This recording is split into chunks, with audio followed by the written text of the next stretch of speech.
Hello and welcome to Intelligent Pod. I'm your host, Sophie Lane, and I'm thrilled to have you with me for another episode where we embrace curiosity, challenge assumptions, and dive deep into the science of how our minds work. Today, we're unpacking a topic that is everywhere, whether you notice it or not. It's woven into our conversations, our workplaces, our news feeds, and even the way we shop for groceries. That's right, we're talking about the psychology of influence. Modern techniques of persuasion. Now, let's be honest. How many times have you bought something because a friend recommended it? Or changed your mind after reading a compelling headline? Or even found yourself agreeing with a group just because, well, everyone else seemed to be on board? Influence is powerful, and persuasion is its everyday engine. But in our hyper-connected digital world, the art and science of persuasion have evolved in fascinating and sometimes unsettling ways. So, in today's episode, we're going to break down exactly how modern persuasion works. The psychological levers, the scientific discoveries, and the cultural shifts that shape the way we're influenced today. I'll share research you'll want to remember, real-life stories that might surprise you, and, of course, practical tips you can use to become more aware and even more influential yourself. Let's start by getting clear on what we mean by influence and persuasion. At its core, influence is the ability to affect someone's thoughts, feelings, or behaviors. Persuasion is the process or set of techniques that helps make that influence happen. The classic image is of a charismatic speaker swaying a crowd, but influence is often subtle, embedded in the design of a website, a friend's casual remark, or a Netflix recommendation. And the stakes are high. Did you know that according to one recent study, the average person is exposed to as many as 5,000 persuasive messages a day? That's everything from ads to notifications, social shares, subtle nudges, and much more. Our brains are constantly sifting through this barrage, weighing what to believe, what to ignore, and what to act on. Now, to really understand what's happening, we need to zoom in on the psychological foundations of persuasion. One of the most famous and influential frameworks comes from Dr. Robert Cialdini, whose book, Influence, The Psychology of Persuasion, is practically a Bible for marketers and leaders everywhere.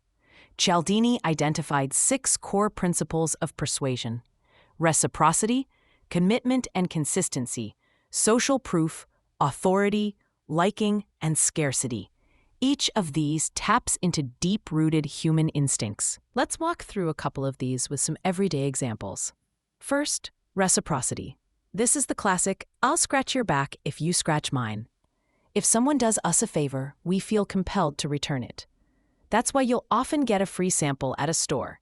Suddenly, you feel a little more obliged to buy. Or why charities send small gifts in the mail before asking for a donation. Then there's social proof. Imagine you're picking a restaurant and see 2 options, one empty and one with a line out the door. Even if you know nothing about either, you'll probably gravitate toward the busy one. We're wired to look to others for cues about what's good, safe, or worth our time.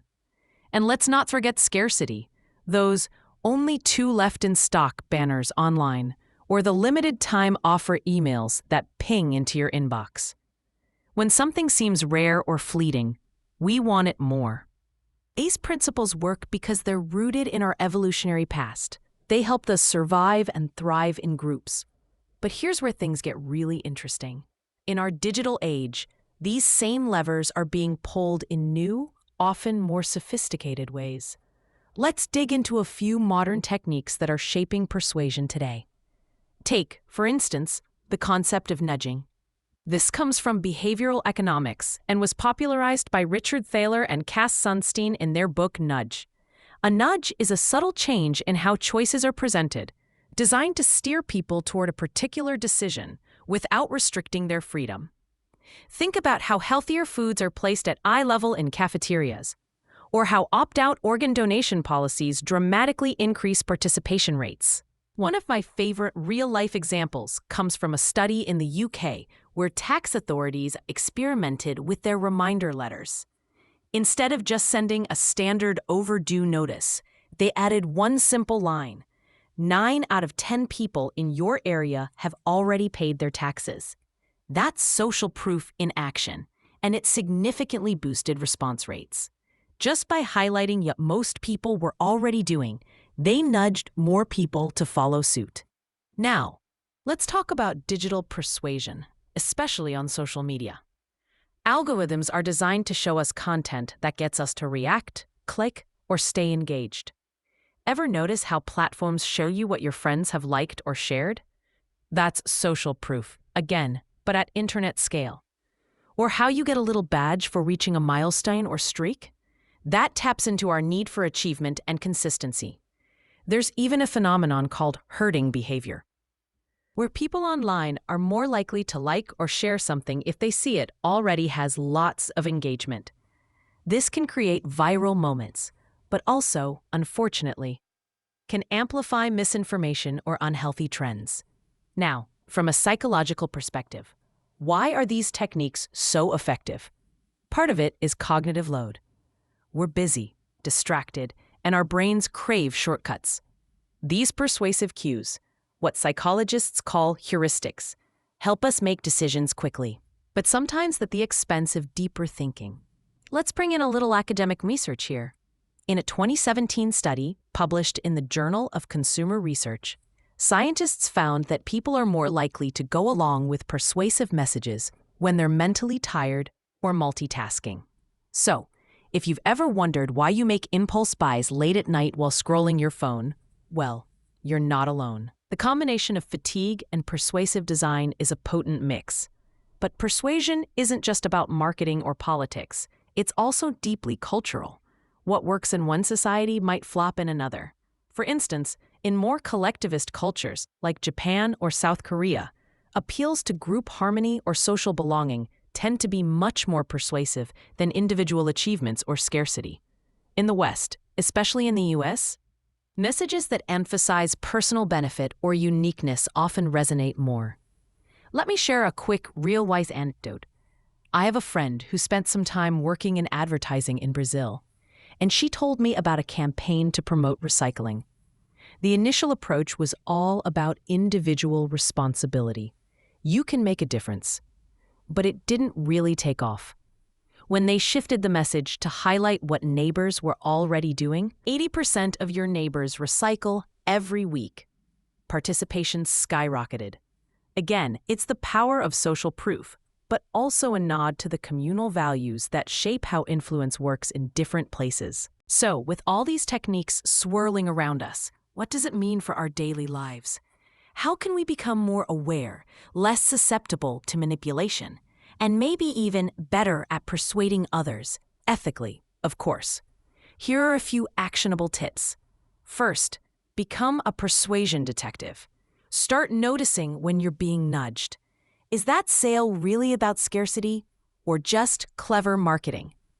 Are you feeling drawn to something because others like it or because you genuinely want it? Awareness is the first line of defense. Second, slow down big decisions. Give yourself a pause before clicking buy now or jumping on a trend. If you feel rushed, remember, urgency is a classic persuasion tactic. Third, check the source.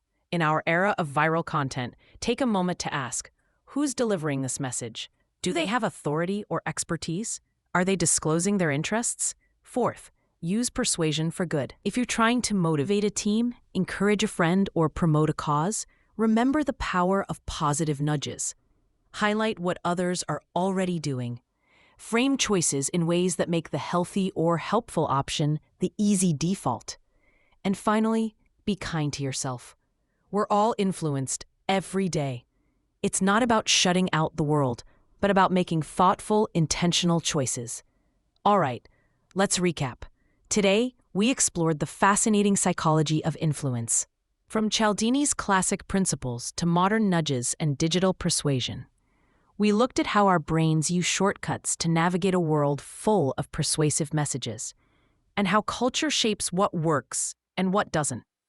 We even uncovered a few real-world examples, from tax reminders to recycling campaigns. The main takeaway? Influence is everywhere, but so is your ability to understand it, question it, and use it wisely. The more we know about how persuasion works, the better equipped we are to make choices that truly reflect our values. So, as you go about your week, I encourage you to pay a little extra attention to the persuasive forces around you. Notice the nudges, question the cues, and maybe, just maybe, try out a few positive persuasion techniques in your own life. Thank you so much for joining me on this episode of Intelligent Pod. If you enjoyed today's conversation, I'd love for you to leave a review. It helps more curious minds find us. For show notes, episode transcripts, and more resources on the psychology of influence, head over to intelligentpod.com. And if you have feedback, stories, or questions you'd like to share, I'd love to hear from you. You can email me directly at sophie@intelligentpod.com. Until next time, stay curious, stay thoughtful, and remember, you're more influential than you think. Take care.